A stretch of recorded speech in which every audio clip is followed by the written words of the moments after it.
Madame, monsieur, quelle que soit votre position géographique, quelle que soit l'heure à laquelle vous tombez sur cette vidéo, bonjour, bonsoir. Une information choquante vient de tomber. Une information vraiment choquante vient de tomber. La guerre entre les États-Unis et l'Iran. Oui, la guerre entre les États-Unis et l'Iran. Jusque-là, cette information ne fait pas le tour des médias. Cette information ne fait pas le tour des chaînes YouTube. Cette information ne fait pas le tour des réseaux, des médias occidentaux. Mais cette information, elle est réelle. Elle est réelle. Et en ce moment même, elle fait des désastres aux États-Unis. Même Trump est choqué. Même Trump est dépassé. C'est quelle information, je vous dis? La première compagnie, pour ne pas dire la compagnie la moins chère aux États-Unis, a fait faillite actuellement. La compagnie la moins chère aux États-Unis a fermé ses portes. La compagnie la moins chère, Spirit Airlines, a fermé ses portes. Il y a deux compagnies aux États-Unis qui sont les moins chères. Il y a Frontier Airlines et Spirit Airlines. Mais à l'heure là, Spirit Airlines a fermé ses portes. Pourquoi? À cause de la guerre entre les États-Unis et l'Iran. Comme vous le savez, la guerre entre les États-Unis et l'Iran a fait flamber les prix du pétrole.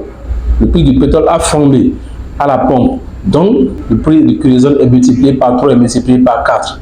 Spirit Airlines n'arrive pas à supporter le coût, n'arrive pas à supporter les charges. Du coup, ils ont dû fermer leur société. Du coup, ils ont dû fermer leurs portes. Oui, Trump a promis d'aider l'entreprise à reprendre ses activités, mais Trump n'a pas pu le faire. C'est un grand coup que Trump a reçu. Je vous lis l'article. Écoutez bien l'article. Écoutez très bien l'article. Faillite de Spirit Airlines et vol annulé par milliers.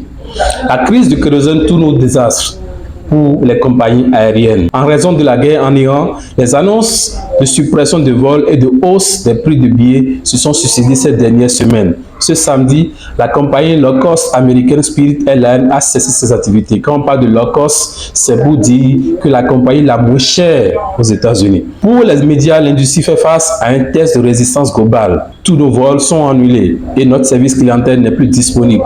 Ce samedi, avec ce message plaqué sur ces bornes de check-in dans les aéroports sur son site internet, que la compagnie d'aviation Spirit Airlines a pris congé de ses passagers. Terrassé par la crise énergétique, ce pionnier du low-cost aux États-Unis a annoncé la fin de ses activités après 34 ans d'existence, laissant 17 000 employés sur le carreau. 17 000 employés. Ça veut dire qu'aux États-Unis, actuellement, 17 000 emplois sont laissés pour compte à cause de la guerre entre les États-Unis et l'Iran. Continuons. Certes, il ne s'était jamais vraiment remis du Covid, malmené par la concurrence. Il avait accumulé des milliards de dollars de déficit au cours des dernières années. C'est pour dire quoi? C'est pour dire que la compagnie avait déjà commencé par faire faillite au moment du Covid-19. Continuons. Mais la flambée des prix du kérosène a poursuivi sa suite sans qu'une tentative de sauvetage du gouvernement ces dernières semaines ne puisse rien y faire. La guerre en Iran de Donald Trump fait donc sa première victime dans le secteur. Constate Reuters qui rappelle que les prix du kérosène ont doublé après le début du conflit il y a 2 mois. La crise du kérosène se transforme en véritable désastre pour les compagnies aériennes qui augmentent leurs tarifs et réduisent les liaisons pour tenter d'encaisser le choc, écrit le journal, le Wall Street Journal. Les amis, c'est choquant. Jusque-là, Trump n'arrive pas à se remettre de la situation qui se passe. Oui, les médias nous vantent le côté bon de la guerre au niveau des États-Unis. C'est la première fois que vous tombez sur une de mes vidéos. Abonnez-vous à la chaîne, activez la notification pour ne rien manquer de mes futures vidéos. Et si vous avez des suggestions, des avis, laissez-les dans les commentaires.